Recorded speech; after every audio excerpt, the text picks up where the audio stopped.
Welcome to Mr. Giant Reacts a Tig, a Tig, a Tig. I'm Mr. Giant, and I've done videos about foods that are banned in the rest of the world and North America, and the videos are things that are different in America than in England. So I wanted to see something else, just something regular things, And this video here we're gonna watch is called "Regular Things That Are Illegal in the United Kingdom." That's gonna be interesting, and of course, if I man want to travel over there, this would be good to know. Comment down below, tell me if this is wrong or right, or if you want to add anything to it, tell me down below. Let's YouTube and simmer and see what are the regular things that are banned in the United Kingdom. Let's go. The United Kingdom, once it was the greatest superpower in human history, as well as a place where you had to pay fees to have facial hair, and where handling fish suspiciously is still a criminal offense. These are regular things that are illegal in the UK. All right. Practicing archery. Everyone has different hobbies and interests, but up until 1960, it was actually illegal to not practice archery in England. To This law not? may no longer be around, but it's without a doubt one of the strangest laws ever enforced. But why was England so hell-bent on forcing all adult males to practice archery? Were they putting together the biggest Robin Hood cosplay in history? Not quite. It actually has a lot more to do with the French. Well, to be honest, with the rest of Europe. See, for a long time, England's favorite hobby in the world was to fight literally everybody. Though its feud with the French has lasted so long that this 140-so-year break in the bickering and fighting is more of a pause. In past days, few archers were as feared as English longbowmen, who combined great accuracy with incredible power. These massive bows could deliver arrows hundreds of yards, and were powerful enough to pierce even steel armor breastplates. As an added bonus, longbows were extremely cheap and quick to manufacture. While each sword or shield cost a significant sum and days of labor to make, a good longbow took a fraction of the cost and the time. That meant the English could outfit many, many longbowmen, a handy thing when you're constantly at war. It was thus required that the Englishmen regularly practice with the longbow, as any one of them could be conscripted at the drop of a hat. For a time, accidentally killing someone with a longbow was also not punishable by the law. All this went away relatively recently, when the Unlawful Games Act of 1541 was replaced with the Betting and Gaming Act of 1960, using your phone to pay at a drive-thru. Modern technology. Okay, now that is so understandable there, because back then when they used those bows, uh, it would be strategically advantageous to have everybody be able to use it in case of an invasion into there, or if they need to attack somebody. So it's kind of like, in some countries they have it so that you have to join the military. It's required that you spend some time in the military. That's kind of preparedness for any type of war that might come your way or anything like that. I think Israel has got something like that where everybody has to spend so much time in the military. So that makes sense right there. They're prepared. If anybody come, anybody could pick up a bow, which kind of corresponds with the idea of everybody in America having a gun, because I don't know if you all have ever seen this movie called Red Dawn, and when all the communists invaded America. What was the guy's name that started that? It was the same guy that was in Dirty Dancing, and he died a while back of cancer. Can't remember his name, but anyway, he's the one that started Dirty Dancing. And comment down below, remind me what that dude's name is. God, he was also in Ghost with Whoopi Goldberg. Why do I know these things? But anyway, that makes some sense right there. That makes sense. Technology has created an absolute wonder in your pocket, a device capable of looking up any information you could ever desire and letting you speak in real time with any human being on the face of the earth who also has a phone. But perhaps one of the most convenient uses of a smartphone is the ability to pay for everything from online purchases with a swipe to stuff in the real world with just a tap. Even before the pandemic, many businesses were adding contactless pads for payment, and now they're all the rage. You simply tap your phone to the pad and presto, your payment is complete. But pull that stunt at a drive-thru in the UK and you'll be facing a fine of £200 or 59.17 fish and chips. Why? Because the UK takes a pretty stiff stance on using your phone while driving. And unless you shut down your engine or engage your parking brake, quickly tapping a phone for a payment at a drive-thru window before grabbing your food still counts as using your phone while operating Okay, the vehicle. okay. If the bobbies catch you doing it, you can expect not just the aforementioned fine, but 6 points on your license. Wow. No getting drunk at the pub. Shortly after the invention of alcohol, mankind invented the pub, a place to go and consume said alcohol with little to no judgment. Pubs are great local watering holes where you can catch up with your friends, your community, and catch up on all the gossip. Just don't go thinking you can get drunk at one, because it's 100% illegal to get drunk in England at the place designed for you to get drunk. Per the Metropolitan Act of 1839, it is illegal for the keeper of a public house to permit drunkenness on premises. So every time you push past getting tipsy, you're basically breaking the law. And so is the pub owner and bartenders. In the US, many places have policies that forbid their bartenders or waitstaff from serving more alcohol to someone who is clearly drunk. Visibly drunk, the UK codified this into law with the Licensing Act of 2003.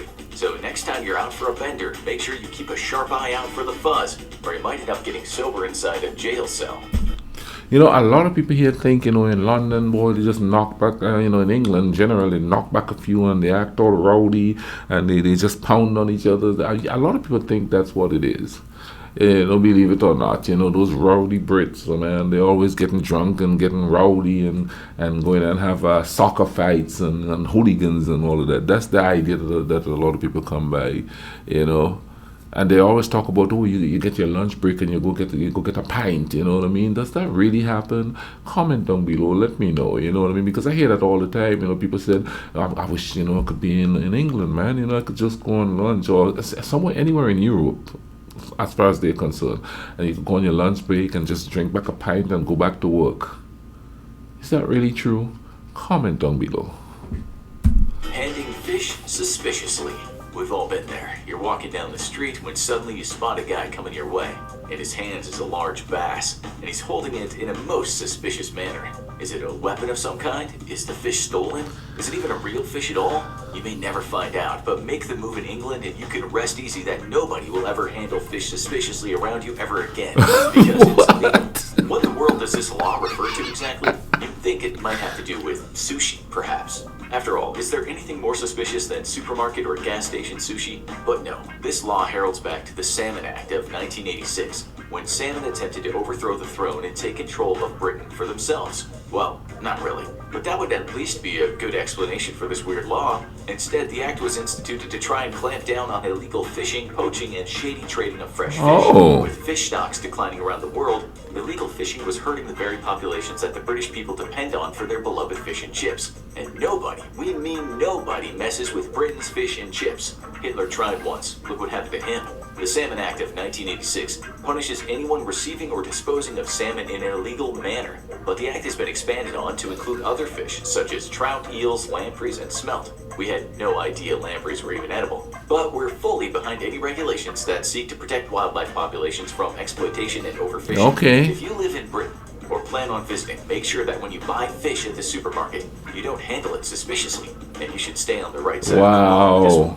No police or military costumes. In the US, a large network of volunteers works to identify and publicly out individuals impersonating police or military personnel. Called Stolen Valor, the effort has been highly successful in identifying people who may have tricked even friends and family with false accounts of service, often accompanied with a hefty amount of fake military medals. However, it's not illegal to dress like a police or military member to an extent, as long as you're not actively trying to fool people into thinking you are one. Hence why the two professions remain the costume of choice for Halloween parties and Chippendale shows. But in the UK, they take things a bit more seriously. According to the Seamen's and Soldiers False Characters Act of 1906 and the Police Act of 1996, it's illegal to pretend to be part of the military or police. We're not really sure just how far the UK government is willing to go to punish you if you showed up to a party as a sexy policeman, but given the punishments for handling fish suspiciously and getting drunk in a pub, we're not sure we want to push it either. Carrying a plank of... Okay. I don't know if it's kind of relative to the laws back home, but you're not allowed to wear any kind of military-looking outfits. It's against the law to wear military-looking outfits, you know, like camouflage and all of that, you know, on the island. Things may have changed, but I don't think so. I think because I think I saw that law still on the books down there. Here, though, man, everybody's wearing military stuff, and you know they all have the camouflage and all of that. And of course, here people go hunting here a lot to do that. You know, that's why they wear those clothes and stuff. But it takes nothing when I'm on the job and everybody's coming in with military looking type clothes on, and a lot of them come in there with the military looking type clothes on with a gun on the holster, and they're just walking through like, it's martial law or something in this place. It's crazy. But when he brought that up, I thought about there was a law back home that says you're not supposed to wear any military looking like uh, attire. By just if you like you're going to the grocery store, you throw on your camouflage jacket or something. Nah, you can't do that. Wood. Maybe you're helping a friend with a home renovation.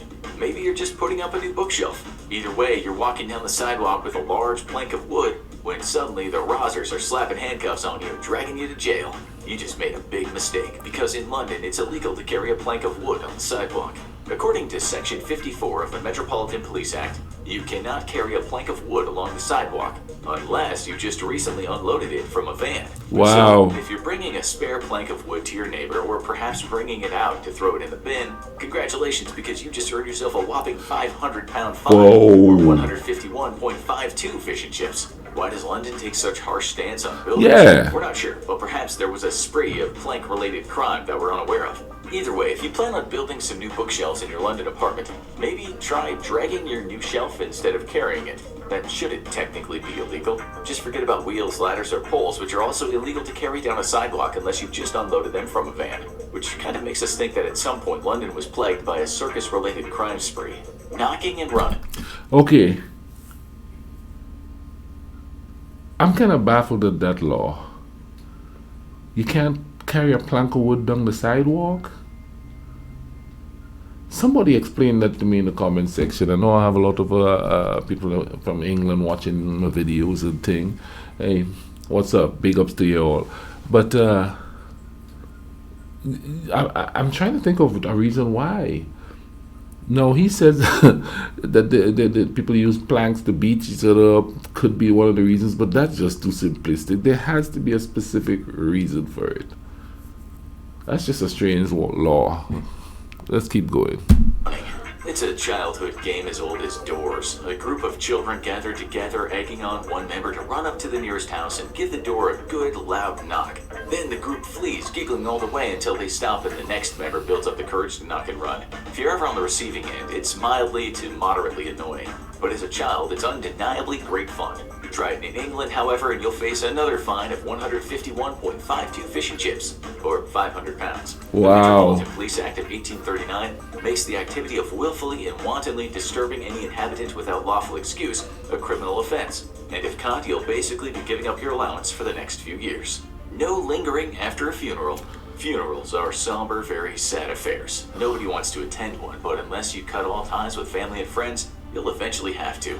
As a time-honored tradition, funerals allow loved ones to say goodbye to the deceased and can help process the grief of tragic loss. Typically, there's a small graveside ceremony with a religious figure of some sort, some words of comfort, and the group might recollect some fond memories of the deceased. Then you have one final chance to say your goodbyes before the coffin is lowered into the grave and the dirt is piled atop it. It's a very difficult affair for most people, and the finality of it all can leave people processing it for days or weeks to come.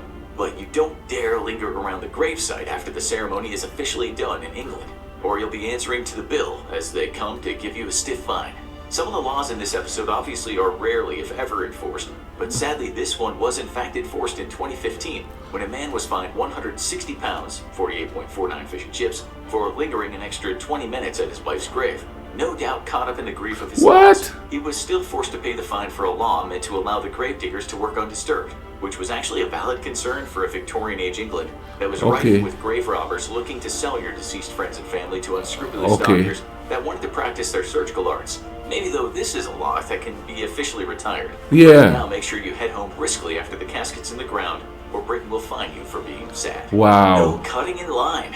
Nobody likes a line cutter. It's basically one of the first things you learn not to do in preschool. Sadly, there's still plenty of people who are fully functional adults and still think the world revolves around them, and cutting in line is no big deal. Try that in the United Kingdom of Great Britain and Northern Ireland, though, and you'll get slapped with a monstrous 1,000-pound fine.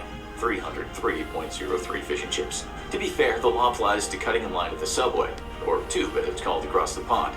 And for once, this is a law we are fully behind and would love to see implemented at basically anywhere. Perhaps especially at concerts and nightclubs where jumping in line is habitual to the point of criminality.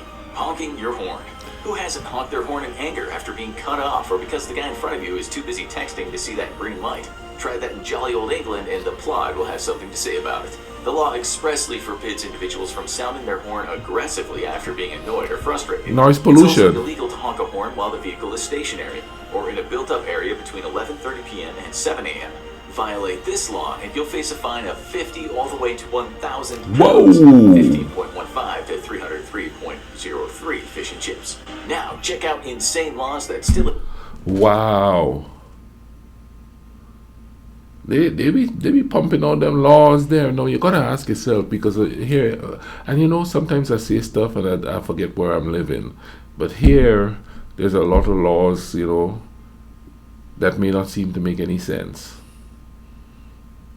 However, I can understand the honking of the horn and stuff, man. That stuff is annoying. I hear it around here all the time. People stop to get somebody, beep, beep, beep, and you're trying to sleep. It's 3 in the morning.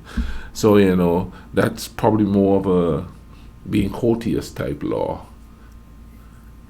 Here they might call that the cops are feelings enforcers, not law enforcers. But this is quite interesting. You know, comment down below. Tell me if any of this is accurate or if this is just talk. You know what I mean? Because I know sometimes I watch these videos and some people will say, "Oh, that's not true." You know what I mean? But tell me strange laws that you have around the world where you are that makes you go, what is this all about? What's the logic behind it? I'll leave a link in the description for this video and thing, man. You all check it out. I'll also leave videos so you all could keep watching these wonderful videos that I react to here. You know what I mean? You all take care of each other, all right? Cool runnings.